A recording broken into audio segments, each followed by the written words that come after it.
Hello everyone, welcome to Naukripur. मैं शेखर प्रसाद आप सभी को स्वागत करता हूं नौकरीपुर के यूट्यूब चैनल पर।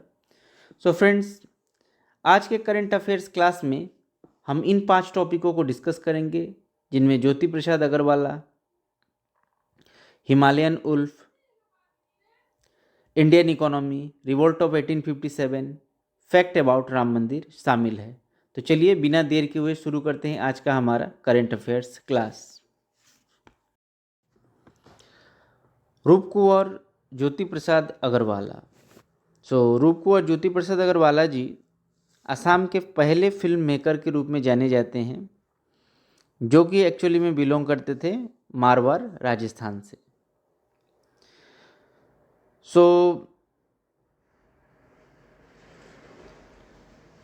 इन्होंने अपने बर्थ प्लेस आसाम के लिए जितने कंट्रीब्यूशन किए हैं, ये कंट्रीब्यूशन अतुलनीय है। बहुत ही कम नाम ऐसे आते हैं जो इतने हाई लेवल के डेडिकेशन के साथ अपने जगह को, अपने प्लेस को डेवलप किए हों। ज्योति प्रसाद अग्रवाला जी जो है एक ट्रू एसएमएस के रूप में जाने जाते हैं। इनको जो रूप कंवर है, असम के रूप कंवर का इनको उपाधि मिला है।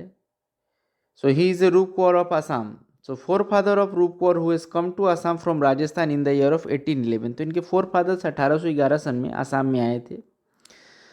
साथ ही साथ ज्योति प्रसाद अग्रवाला जी एक सॉन्ग राइटर है, पोएट है, और इनकी जो डेथ एनिवर्सरी है 17 जनवरी, ये शिल्पी दिवस के रूप में असम में मनाई जाती है इनके सम्मान में। रूप कुंवर ज्योति प्रसाद अग्रवाला जी के जीवन से जुड़े हुए और भी बहुत सारे फैक्ट है, आइए देखते हैं। ज्योति प्रसाद जी का जो कला गुरु विष्णु प्रसाद राभा जी हैं, इन्होंने शोणित कुंवरी फर्स्ट प्ले लिखा था विद द हेल्प ऑफ कला गुरु विष्णु प्रसाद राभा। उसके बाद जयमती भी लिखा गया। फर्स्ट एसएमएस फिल्म मेकर थे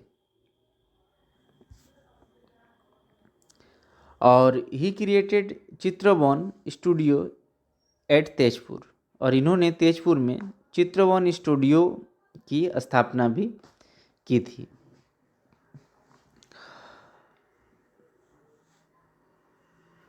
में 1934 में इन्होंने फर्स्ट एसएमएस मूवी जयमती को 1935 में बनाया था और इसे रिलीज़ किया गया था रोनक महल में कलकत्ता में मार्च 10, 1935 में। कुछ दिन बाद इसको कुमार भास्कर नाट्य मंदिर, जो कि गुवाहाटी में, यहाँ भी इसे दिखाया गया था। जयमती फिल्म जो है, play title of Joymoti Konwari by the Lakshminath Bezbaruah. ये जयमती फिल्म जो है, जयमती कुंवरी जो एक प्ले है जो लक्ष्मीनाथ बेजबरुआ के द्वारा लिखा गया था, उन पे आधारित था। साथ ही साथ उन्होंने जोनाकी सिनेमा हॉल, जो कि तेजपुर में है, 1937 में इस्टेब्लिशमेंट किया गया। साथ ही साथ सेकंड एसएमएस फिल्म जिसका नाम है इंद्र मालती, जिसे 1937 में ज्योति प्रसाद अग्रवाला जी ने बनाया था।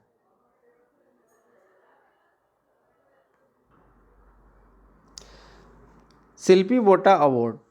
शिल्पी बोटा अवार्ड जो है ज्योति प्रसाद अग्रवाला जी के लिए एसएमएस आर्ट में कंट्रीब्यूशन देने वाले को हर साल 17 जनवरी को इससे नवाजा जाता है, जिस दिन शिल्पी दिवस मनाया जाता है। तो 2024 में 75वीं शिल्पी दिवस होगी, 75th शिल्पी दिवस ऑब्जर्व किया जाएगा। और इस बार जो है शिल्पी दिवस के ओकेशन में शिल्पी बोटा दिया जाएगा। तो शिल्पी बोटा 2024 वेरी वेरी इंपॉर्टेंट है। शिल्पी बोटा 2024 आर्टिस्ट मनीषा हजारिका जी को दिया जाएगा एट द शिल्पी दिवस फंक्शन, जो 74th डेथ एनिवर्सरी है उस दिन। और एसएमएस कल्चर में रूप कुंवर ज्योति प्रसाद अग्रवाला जी के कंट्रीब्यूशन के लिए ये हमेशा जाना जाएगा। देखिए ये पॉकी एक इम्पॉर्टेंट चीज़ है। पॉकी क्या है? What is Poki? Poki was the ancestral home of Rupkonwar ज्योति प्रसाद अग्रवाला। तो रूप कुँवर ज्योति प्रसाद अग्रवाला जी के जो प्राचीन घर है उनको पोकी के नाम से जाना जाता है। और इसे 1874 में हरि बिलास अग्रवाल जिनके ग्रैंडफादर थे, इनके द्वारा बनाया गया था।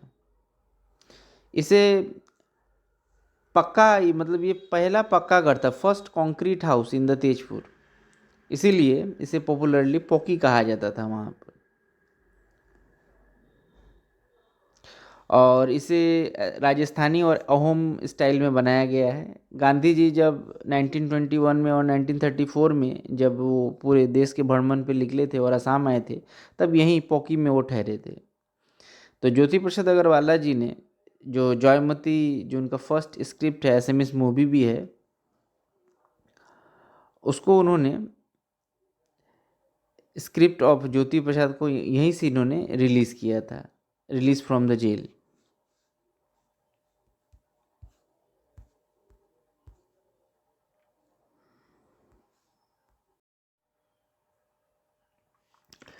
The Himalayan wolf. तो देखिए जो हिमालयन उल्फ है, इसका जो साइंटिफिक नाम है कैनिस लूपस चेंको।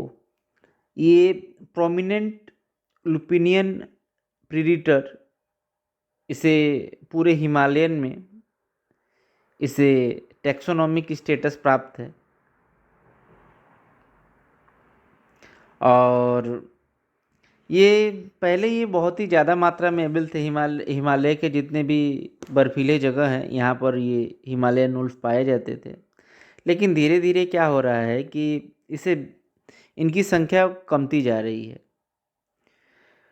तो इस पर जैसे ही इनके कमने का खतरा आता देखकर जो हमारे IUCN, जो international union for conservation of nature, IUCN जो संस्था है, इसे अब रेड लिस्ट में डाल दिया गया है। और रेड लिस्ट में डालने के लिए इसे जो पहला, मतलब पहली बार इसे रेड लिस्ट में डाला गया है। और ये एक बैड न्यूज़ है, बिकॉज़ ये जो प्राणी है धीरे धीरे विलुप्त हो रहा है। आज हम इसे इस तस्वीरों में देख पा रहे हैं, और अगर इसको कंजर्व नहीं किया गया तो सिर्फ ये तस्वीरों में ही रहेगा, सच में नहीं रहेगा। तो हिमालयन उल्फ को IUCN के रेड लिस्ट डाटा में इस पर डाला गया है।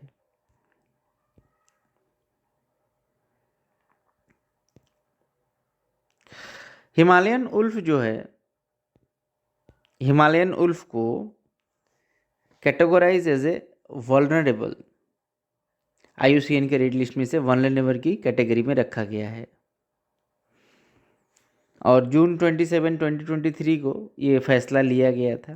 तो साथ ही साथ अब इसके इलीगल हंट पर, जो कि इसका हंटिंग जो है इसके फर के लिए, जो उसके बॉडी पे जो फर है उसके लिए किया जाता है, साथ ही साथ इसके pose, tongues, heads, other parts को भी इंटरनेशनल मार्केट में काफ़ी हाई प्राइसेस में बेचा जाता है, जिसके कारण इसका शिकार किया जाता है हिमालयन साइड में। तो अब इसका अगर कोई शिकार करता है या फिर इसको एक्सपोर्ट इंपोर्ट करता है तो इसे इलीगल माना जाएगा। सो ये था हिमालयन उल्फ, जो कि हो सकता है इस बार APSC या फिर दूसरे एग्ज़ामों में भी इससे रिलेटेड क्वेश्चन आपसे। सो economic planning in India.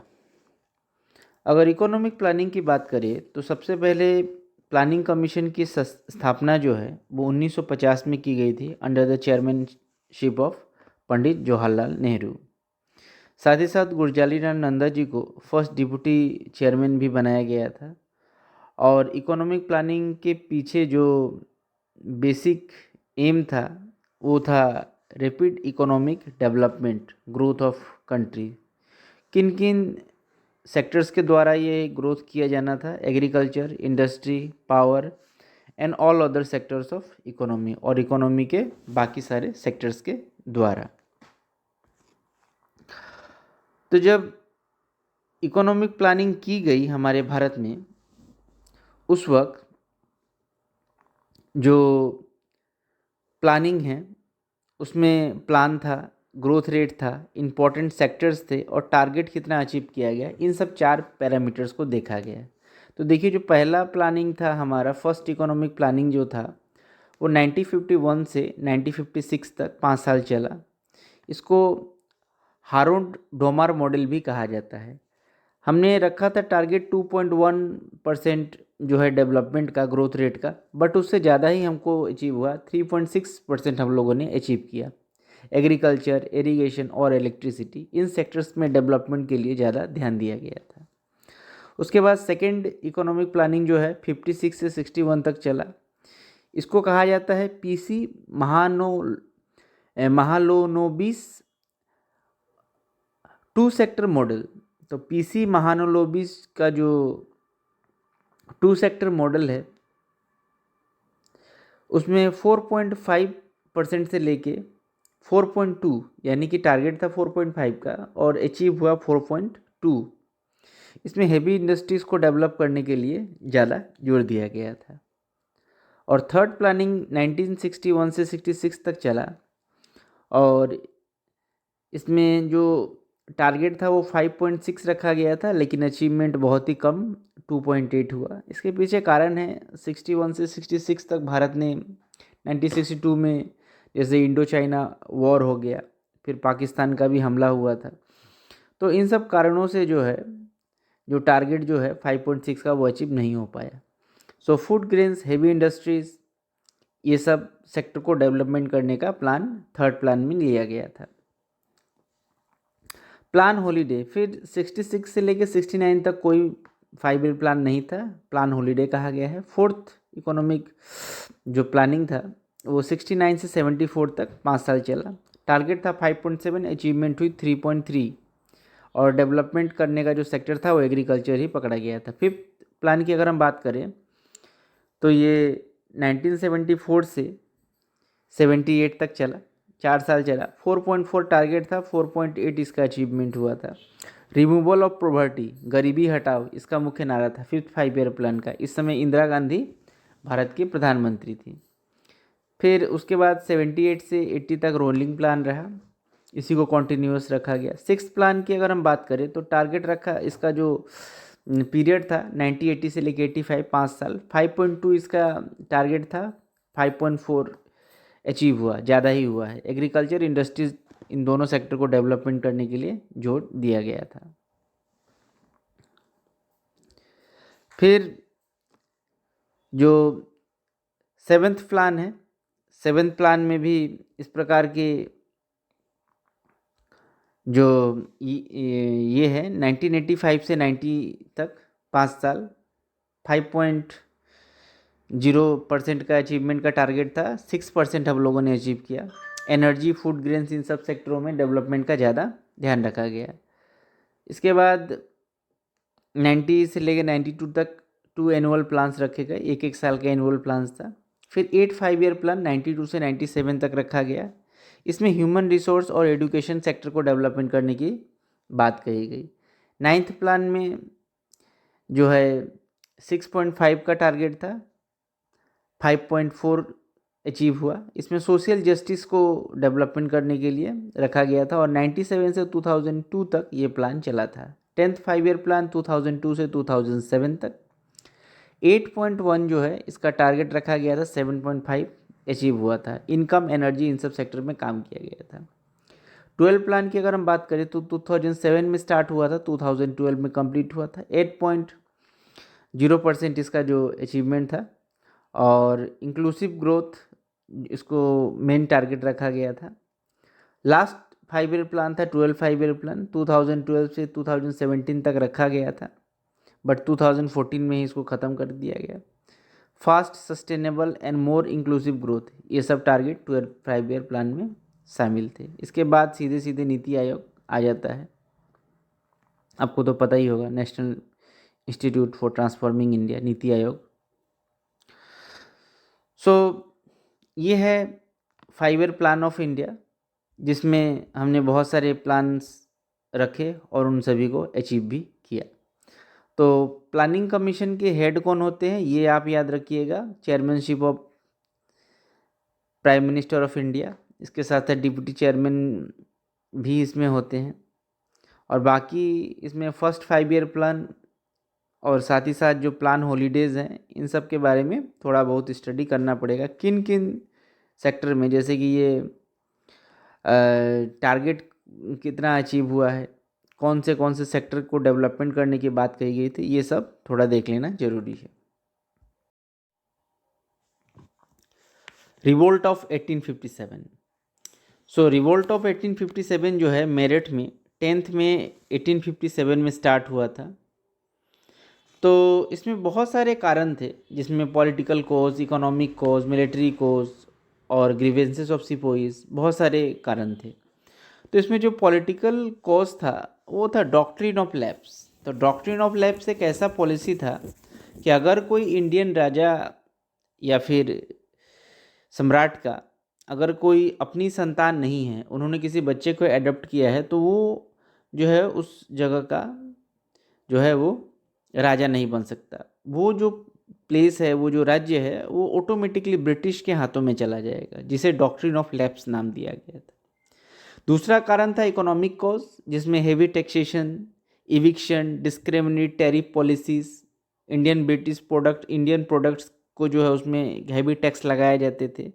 Indian handicrafts को तबाह कर दिया गया था। जो यहाँ के आर्टिशियंस थे, स्मॉल जमींदार्स थे, उनको बहुत ही ज़्यादा नुकसान झेलना पड़ा था। मिलिट्री डिस्क्रिमिनेशन, जो इंडियन सोल्जर्स हुआ करते थे उनकी सैलरी बहुत ही कम होती थी, दे paid very low salary.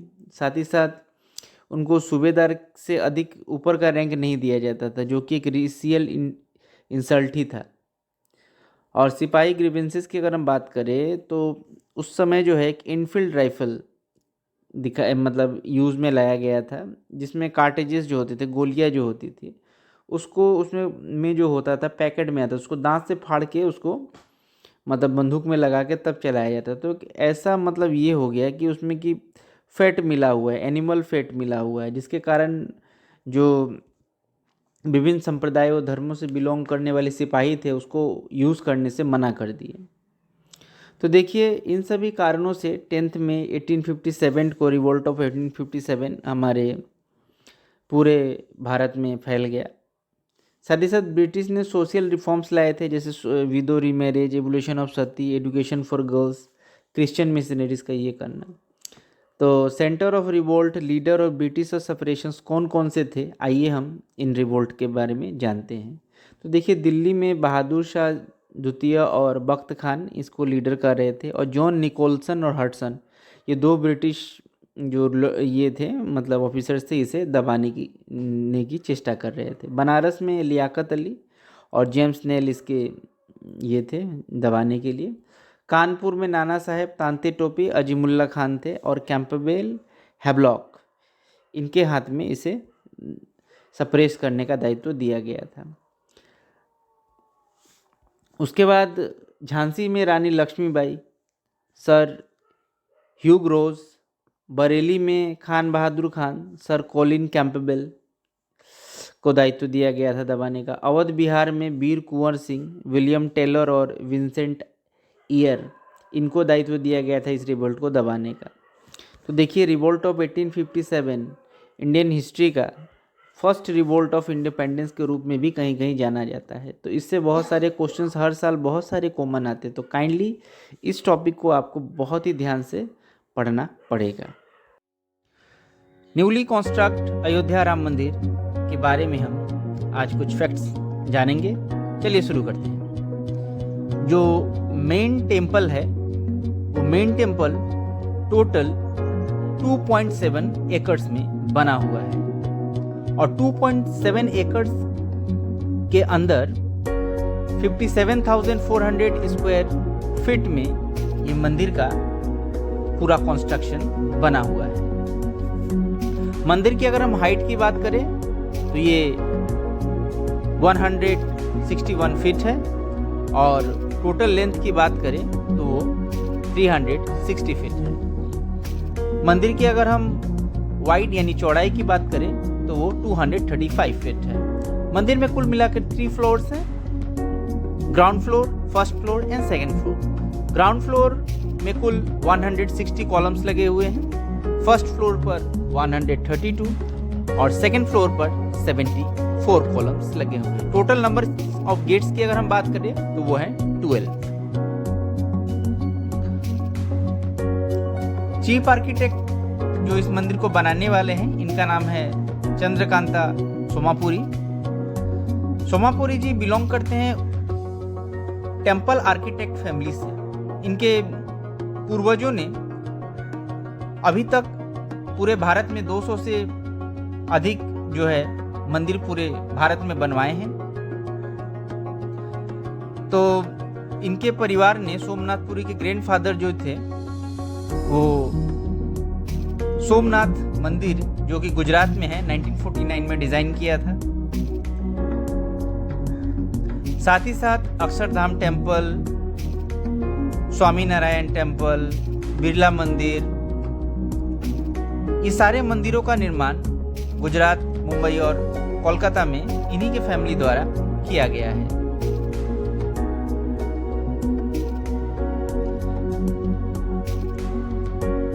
Ram मंदिर को टेम्पल को जो है नागरा स्टाइल में बनाया गया है और ये नागरा स्टाइल का जो मंदिर बनाया गया है, इसका कर्विंग इनकारनेट का जो काम है वो रिप्रेजेंट करता है no iron is use anywhere in the construction of the temple. मंदिर को बनाने में कहीं भी किसी आयरन का इस्तेमाल नहीं हुआ है।